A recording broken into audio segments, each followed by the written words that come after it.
এই সরকার জনগণের সরকার, কিন্তু জনগণের দ্বারা ভোট দ্বারা নির্বাচিত সরকার এবং বাংলাদেশের মানুষ তাকিয়ে আছে একটা নির্বাচনের জন্য। 2014 সাল থেকে বাংলাদেশের মানুষ ভোট দিতে পারেনি এবং এই প্র্যাকটিসটার কারণে 2014 থেকে যে আওয়ামী স্বৈরশাসক ছিল ওনারা যে পিক অ্যান্ড চুজ করে রাজনৈতিক নেতৃবৃন্দ, সেটা শুধুমাত্র এমপি হিসেবে না, উপজেলা থেকে আরম্ভ করে ইউনিয়ন পর্যায় থেকে আরম্ভ করে সব জায়গায় গিয়েছে। তো সেই প্র্যাকটিসটাই যাতে না থাকে, এখনও যে মানুষের একটা আকাঙ্ক্ষা যে নির্বাচিত জনপ্রতিনিধিদের মাধ্যমে তাদের প্রবলেম সলভ হবে, তাদের যত সমস্যা আছে তার সমাধান হবে, সেটা আমরা উপলব্ধি করি এবং বাংলাদেশের মানুষ তাকিয়ে আছে একটা নির্বাচনের জন্য। এবং আমরা এটা বিশ্বাস করি যে এই সরকার আমাদের সরকার, এই সরকার আমাদের আন্দোলনের সরকার, এই সরকার ছাত্র জনতার আন্দোলনের সরকার এবং কিন্তু এই সরকার জনগণের সরকার, কিন্তু জনগণের দ্বারা ভোট দ্বারা নির্বাচিত সরকার না।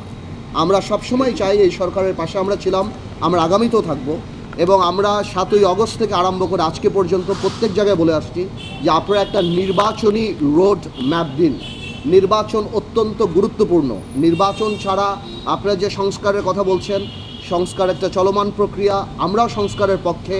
তবে এটাও বাস্তব যে সংস্কার আপনারা করেন, কিন্তু বড় সংস্কার করতে হলে জনগণের ম্যান্ডেট ছাড়া সেই সংস্কার যদি হয় তাহলে সেই সংস্কার খুব কঠিন হবে না, খুব শক্তভাবে থাকবে না। আমরা আগেও বলেছি, এখনও বলেছি যে আমাদের সাথে একটা চার্টার হতে পারে, সনদ হতে পারে, একটা সাইন হতে পারে। বড় বড় সংস্কার এই বড় রাজনৈতিক দলগুলি আপাতত দিয়ে দিয়েছে।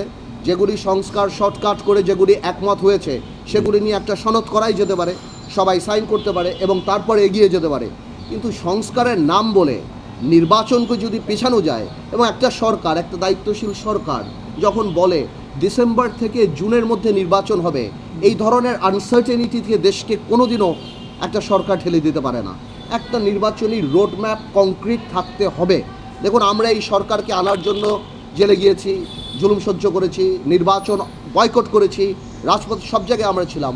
আমরা কোনোভাবেও চাই না এই সরকার ফেল করুক। আমরা চাই জনগণের ইচ্ছা প্রতিফলিত হোক, এই সরকার সংস্কার করুক, যেটার পাঠ আমরা। কিন্তু এমন কোনো সংস্কারের জন্য যেন কালক্ষেপণ না হয়, যাতে করে এই দেশের মানুষ চিন্তা করা আরম্ভ করে যে আমরা কি আবার নির্বাচন কবে হবে, আদৌ হবে কি না, এই ধরনের প্রশ্ন আসে।